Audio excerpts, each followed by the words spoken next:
entertain a motion to approve the motion list. So motion by Mr. Lang and a second by Mr. Black.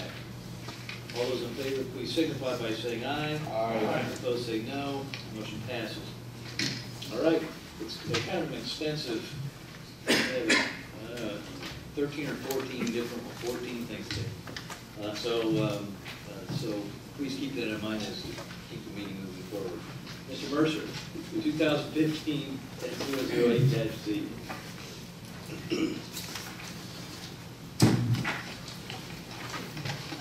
This application is for Bowling Green Township. It's a text amendment to their township zoning resolution. The first two cases are text amendments for Bowling Green. The first amendment is to Article 9, which is their district regulations, and specifically to their agricultural district. What they're proposing to do is add the following sentence: for any lot larger than 5 acres, road frontage must be at least 60 feet. Based on their existing code, what this would mean is any lots that are 5 acres straight would have to have 250 feet throughout. They don't allow for anything less than 5 acres, and anything over 5 acres would have to have 60 feet of frontage. So with that, we also looked at their setback requirements. The front yard setback is 40 feet from the lot line, based on their definition section. The lot line in rural areas is usually the center line of the road, and the average right-of-way is 60 feet. So you have 30 feet from center line to right-of-way, and your building setback would be 40 feet. So basically your building setback would be 10 feet from the road right-of-way. With 60 feet of frontage, you also have to have 10-foot side yard setbacks and 40-foot rear yard setback. We spoke with the Lincoln County Building Code Department, and the average square footage for a home being built in Lincoln County is between 1,200 square feet and 2,500 square feet. So with all those numbers together, basically 60 feet is not a suitable building area for residential development, or for a residential lot and an ag district, or for anything. Based on those numbers, a minimum of about 200 square feet of frontage would accommodate and create suitable building lots. Currently, they have a minimum frontage of 250 feet in their tax, so if they did want to do a reduction, they could go down to 200 feet.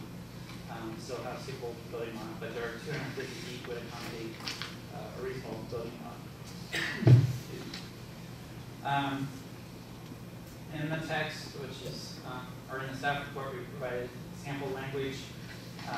Basically, that proposal is for frontage lots, which would be those along the public roadway. Each lot would have 250 feet of frontage throughout the lot for lots between 5 and 20 acres. Anything over 20 acres would be reduced to 60 feet of frontage, and that rear lot would have to have 250 feet of frontage on the rear lot line. So the lot, you have your frontage lot, so that lot line between the front lot and the rear lot, you have to have 250 feet of width, and that's got to be maintained throughout the lot to the rear lot line of that rear lot. So that would allow frontage lots, and you have a reduction for some larger parcels. Yet we still have a suitable building. This is kind of like mimics what we do in the subdivision regulation. The other definitions in their text for yard and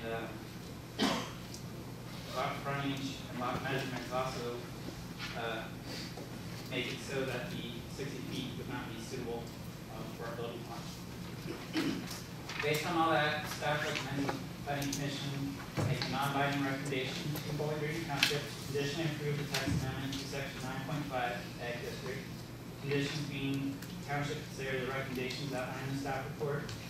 The basis for this recommendation is a proposal with the LCPC recommendations will provide a zoning tool to manage density and allow suitable building lots to have access to a public road. It also recommend the Township have their legal counsel review the proposal. Thank you, Mr. Rennie. Comments or questions for Mr. Mercer? I got a question. Yes, Mr. Lowry. How's this gonna work out with the county engineer's driveway spacing?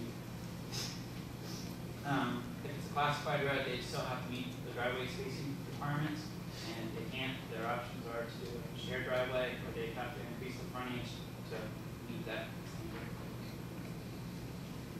standard. Would they be notified what that spacing is before the lot split came in there, or? That's if it's on a classified road, that review is part of the lot split process. So they reviewed through the review process.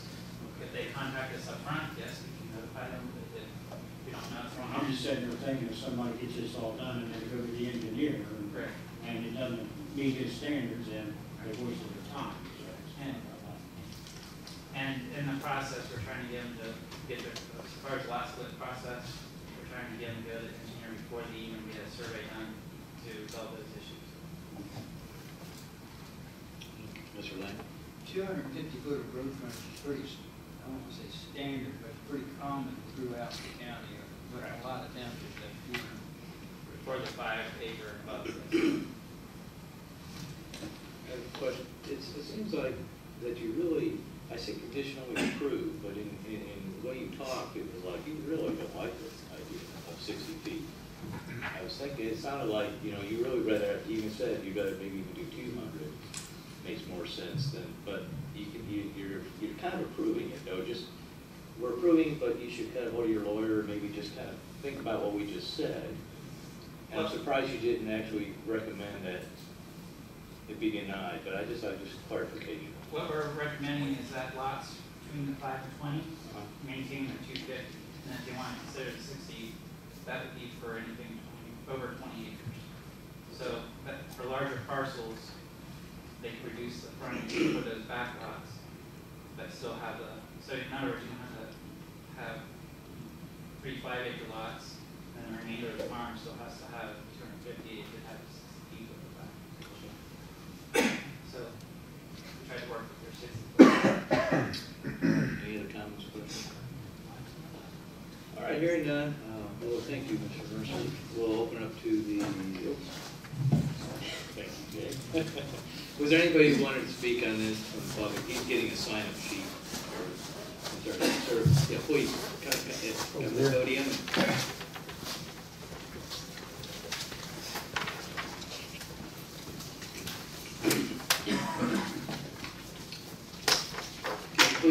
Please state your name and your address for the record, please. George Jeff, 18282 National Road, Stoneboro. Thank you. Please, go ahead.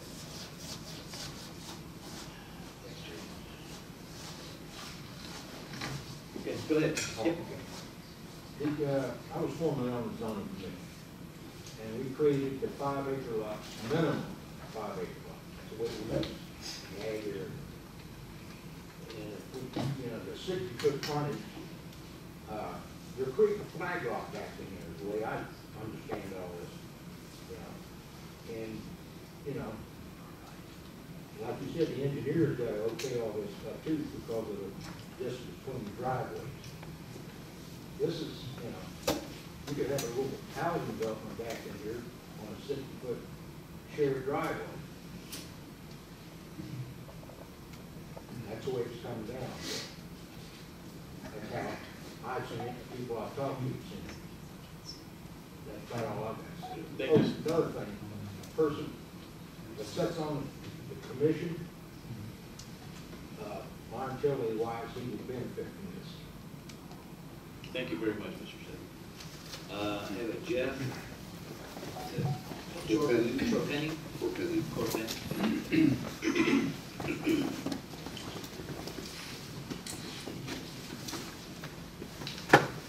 Jeff Portman, 13637 National Road Southeast, and I am currently a township trustee in Willoughby Township.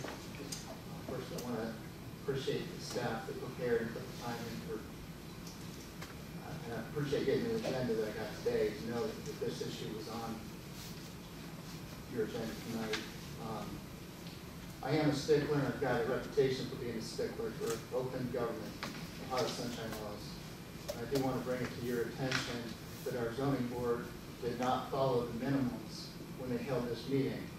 So just to let you know, this issue may come back to you again because the meeting that they held was not in adherence to a lot of sunshine laws. So as far as the rest of it, flag lots have been an issue in the past. It's not been a good thing in the past with experiences that I've had as a trustee in the township. It creates driveways right next to each other, conflicts with neighbors. And, historically, it's not been a positive thing. Thank you. Great, thank you, Mr. Clerk. All right, a vote yes will conditionally approve it, a vote no will turn it down. So I'll entertain a question on something else that is in consent. Thank you. Question been called. Any objection to the question? Hearing none. Ms. Anderson, will you please call the roll? Rick Black, No. Rhonda Saunders, Larry Ryder, Yes. Ron Osborne, Yes. Dave Lang, Dave Dix, Yes. Wayne Flowers, Yes. Tim Bow, Yes. Bill Hackstead. Yes. How do we turn out? There are 7 yeses and 2 noes. Motion passes. All right, on to 2015-009-Z.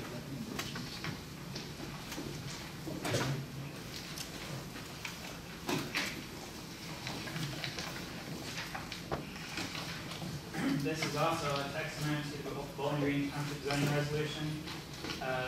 This is to their variance section, which is Article 5. Specifically, they're amending section 5.11 variance and section 5.12 application standards for variance. The Ohio Supreme Court has established 2 standards to consider when considering a variance. We have unnecessary hardship for use variances and practical difficulties for area variances. Currently, their text only has 1 standard. In their proposal, they still have 1 standard, which is the unnecessary hardship, so they don't have both of the standards that's required. So staff would recommend the text include practical difficulties and the associated standards that go with that, which are outlined in the staff report.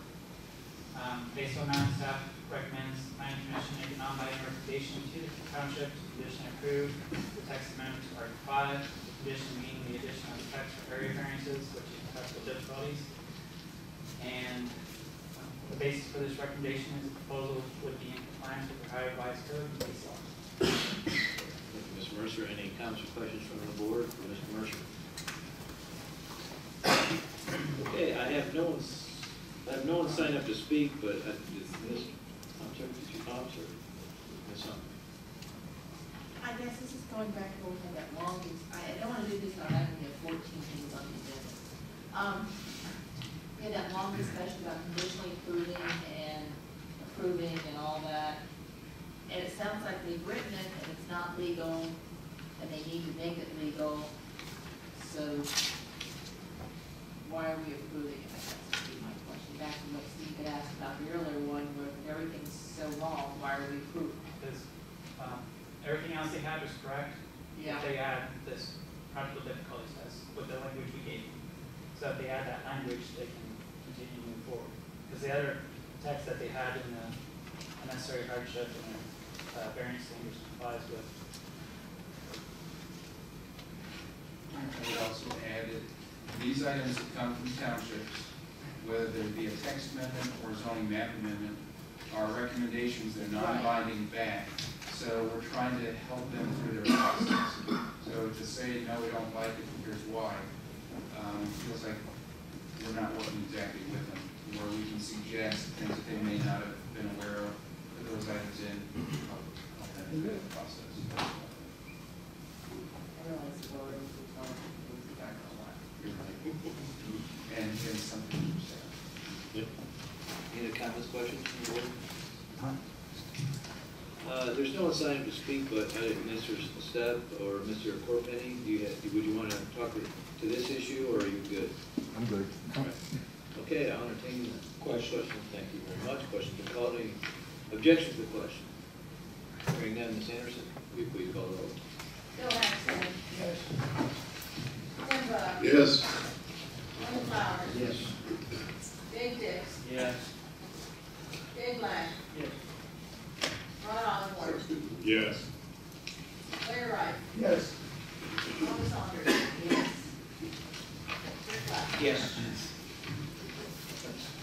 Motion passes. All right,